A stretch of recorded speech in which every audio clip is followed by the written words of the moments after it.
So we grew up with Cindy Crawford, Claudia Schiffer, Kate Moss on the covers of magazines.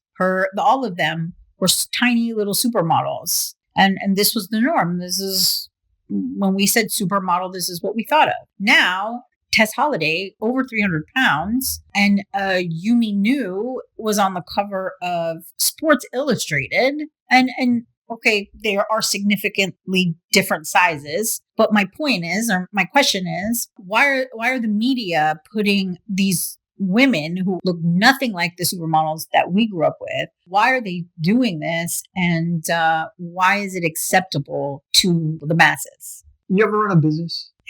Yeah, 13 of them. All right. And no matter what your personal politics are, if your customers in your business want a certain type of content, what do you generally do? I aim to give them the kind of content they want. Why? Because they're my customers. Because they buy my products. So for money. Yeah. To keep people happy, to keep your customers happy, and to keep their dollars flowing to you. Yeah.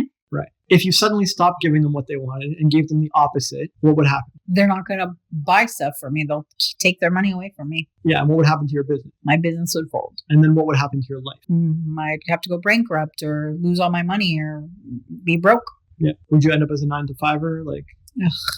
Yeah. Okay. So basically all your dreams hinge on delivering stuff that keeps your customers happy and keeps their dollars flowing to them. Yes. Regardless of your personal politics. Have you ever put out content that wasn't exactly your perfect vibe or view or belief, but you knew it would resonate with the audience? Yeah. Okay. So you have done this personally? Yes. Okay. Could you find me a business that hasn't done this? No. Okay. So even like Mother Teresa or Gandhi or somebody, they know that they have to give what the audience wants. And at some point along the way, they're sort of going to play fast and loose with their personal beliefs and politics to give something that resonates with people. Because if they're giving the exact opposite, they might as well not have a movement or a business or a project or whatever. Yeah, to a point, I think most businesses will do this. Yeah. Yeah. So back in the 80s, the audience or the customer base was not open to gay, homosexual, lesbian stuff. It was very closeted, or even in the 70s or 60s or whatever. Oh, yeah. This was not cool. Yeah. And so even though there were millions of businesses around that existed, and certainly I'm sure some of them were in principle gay friendly, or maybe run by gay people. Right. None of them were putting pride flags everywhere or putting out this sort of content. Right. Because why? Well, they didn't think anyone wanted it, and it was closeted, and and what would happen? Hushed, and what would happen to their customer base and their audience and their business and their lives if they started putting out that content? They would lose customers. They would lose money. Yeah, and they'd end up as a 9-to-5 jobber. They would lose their business, right? Yeah. The business hinges on the customers. Yeah.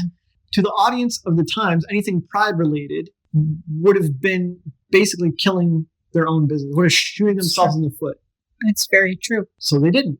Yeah. And so then 90s came and went, 2000s came and went, and then 2010, right? 2020, what are businesses doing now? What happens on Pride Day or Pride Month? What happens to all the social media profiles and avatars? For the whole month, they pretend to be prideful. Yeah. Everything becomes rainbow. They sell rainbow stuff, and everything goes gay crazy now. Yeah. So yeah, right. Businesses back then wouldn't touch it. Businesses now, all about it.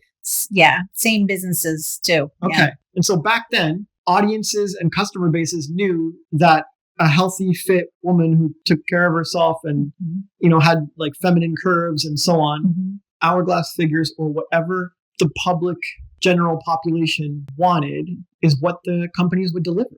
Right. So here we are now, 2023, and what are the general population, the masses clamoring for? What do they never shut up about? Inclusivity and fat people. And right. So if that's what the customers want, what are the businesses going to do? Give it to them. Yeah. Is this a great thing? Is this what we want? Who knows? What happens is you get decisions made by popular opinion. Yeah. You get decisions made by the average mind. Yes. If the average mind wants giant women, then the companies will fall in line. Yeah. They're very sensitive to the average mind. Some really smart companies will try and shape the average mind and get them to want what they want.